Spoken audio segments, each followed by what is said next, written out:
శ్రీకాళహస్తి నియోజకవర్గం seat BJP పార్టీకే వస్తుందని పొత్తులో భాగంగా ఉమ్మడి అభ్యర్థులను ప్రకటించాల్సి ఉన్నప్పటికీ తెలుగుదేశం పార్టీ అభ్యర్థిని ప్రకటించడం సబబు కాదన్నారు శ్రీకాళహస్తి బీజేపీ నేతలు. శ్రీకాళహస్తి బీజేపీ పార్టీ కార్యాలయం నందు బీజేపీ పట్టణ అధ్యక్షుడు గరికపాటి రమేష్ బాబు ఆధ్వర్యంలో బీజేపీ శ్రేణులు పాత్రికేయుల సమావేశం నిర్వహించారు. ఈ సమావేశంలో బీజేపీ పార్టీ శ్రేణులు మాట్లాడుతూ ఉమ్మడి పార్టీల పొత్తులో ఉన్నప్పటికీ బీజేపీ పార్టీ ఆంధ్రప్రదేశ్లో ఎమ్మెల్యే అభ్యర్థుల జాబితాను ప్రకటించలేదని, బీజేపీ జనసేన పార్టీ అధినేతలు లేకుండా ఆంధ్రప్రదేశ్లో ఎమ్మెల్యే అభ్యర్థులు ఏ విధంగా ప్రకటిస్తారు అంటూ తెలుగుదేశం పార్టీ అధినేత చంద్రబాబు నాయుడు ప్రశ్నించారు. బీజేపీ, జనసేన, టీడీపీ ఉమ్మడి పార్టీల కలయికలో ఉమ్మడి పార్టీ అభ్యర్థిగా శ్రీకాళహస్తి నియోజకవర్గం బొజ్జల సుధీర్ రెడ్డిని ప్రకటించడం పట్ల వారు అభ్యంతరం వ్యక్తం చేశారు. బీజేపీ రాష్ట్ర కార్యదర్శి శ్రీకాళహస్తి నియోజకవర్గం ఇన్ఛార్జ్ కోలా ఆనంద్పై తప్పుడు ప్రచారం చేయడం సరికాదన్నారు. తమ నేత డబ్బుకి అమ్ముడుపోయాడంటూ అసత్య ప్రచారాలు చేయడం మానుకోవాలని హితవు పలికారు. బీజేపీ రాష్ట్ర కార్యదర్శి అయిన కోలా ఆనంద్ రాష్ట్రంలో నరేంద్ర మోడీ భారీ సభలు నిర్వహిస్తున్న నేపథ్యంలో సభల ఏర్పాట్లు పర్యవేక్షిస్తున్న తరుణంలో పలు చోట్ల పర్యటిస్తున్నారని వారు తెలిపారు. గత 30 ఏళ్లుగా శ్రీకాళహస్తి నియోజకవర్గంలో ఏ పార్టీ అధికారంలో ఉన్నా తమ నాయకుడు కోలా ఆనంద్ పార్టీలకు అతీతంగా ప్రజలకు సేవలు అందజేస్తున్నారని, అలాంటి నాయకునిపై ఇలాంటి అసత్యపు ప్రచారాలు చేయడం తగదన్నారు. ఈ కార్యక్రమంలో మేడగారం సుబ్రహ్మణ్యం రెడ్డి, కనపర్తి ప్రసాద్, అమర్నాథ్, సుకుమార్, అయ్యప్ప, సుధాకర్, చందు, భరత్, పుణ్యం, ఢిల్లీబాబు తదితరులు పాల్గొన్నారు.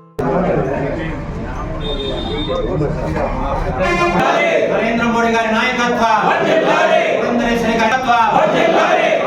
కోలానంద్ గారి నాయకత్వం వర్ధిల్లాలి. నరేంద్ర మోడీ గారి నాయకత్వం వర్ధిల్లాలి. నీతి నిజాయితీ గల నాయకుడు కోలానంద్ గారి నాయకత్వం వర్ధిల్లాలి. ప్రజాసేవకుడు కోలానంద్ గారి నాయకత్వం.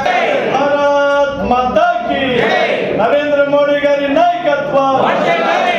జేపీ నడ్డా గారి నాయకత్వం వర్ధిల్లాలి. అమిత్ షా గారి నాయకత్వం వర్ధిల్లాలి.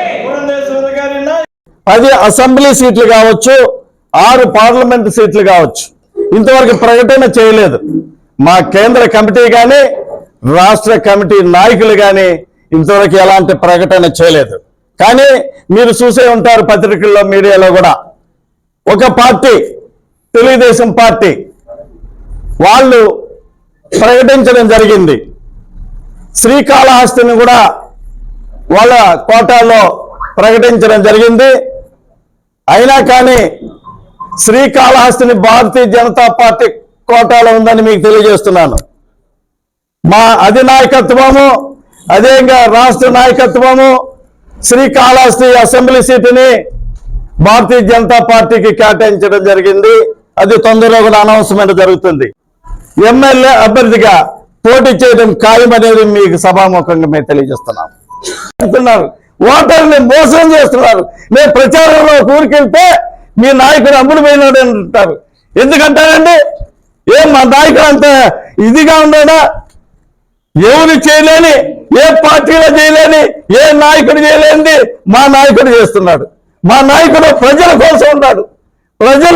ప్రజలకి అనేక దాన ధర్మాలు చేసి ఆరోగ్యంలో కానీ, అదేవిధంగా గుళ్ళు గోపురాలు కట్టుకునేదానికి కానీ, ప్రజలకి ఏం అవసరమో వాళ్ళ అవసరాలు తీర్చడానికి 24 గంటల నియోజకవర్గం నాయకుడు ఎవరంటే కోలానంద్ గారని తెలియజేస్తున్నారు.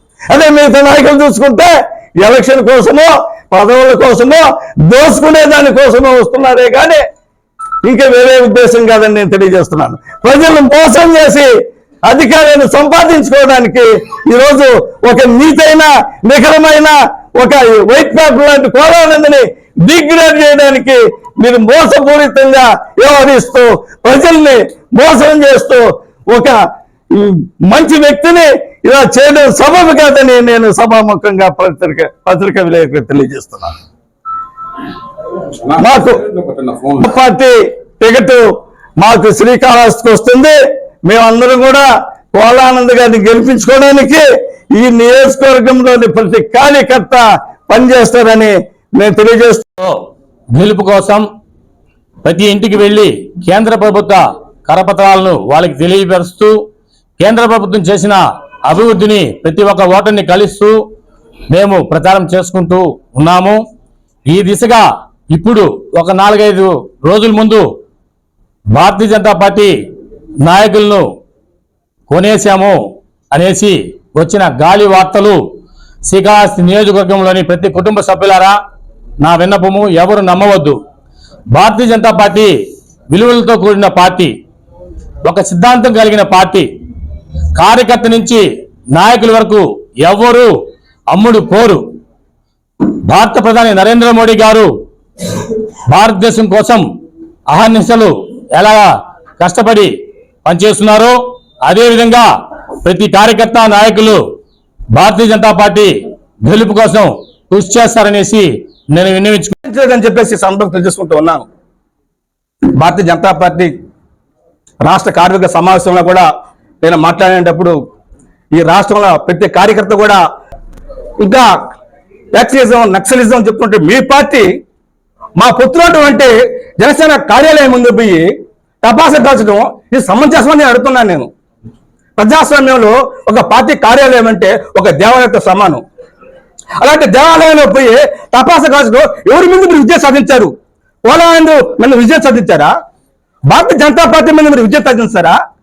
ఎవరి మీద విజయం సాధిస్తే మీరు టపాసు కాల్చారు? దీన్ని తెలుగుదేశం పార్టీ సమాధానం చెప్పాలని చెప్పేసి ఈ సందర్భాన్ని తెలుసుకుంటున్నాను నేను. పొత్తు ధర్మాన్ని పాటించాలి తెలుగుదేశం పార్టీ. ఢిల్లీలో 3 రోజులు కాపలా కాసింది అమిత్ షా గారి గురించి, ఈ పొత్తు ధర్మం గురించి నేను అడుగుతున్నాను నేను ఈరోజు తెలుగుదేశం పార్టీని.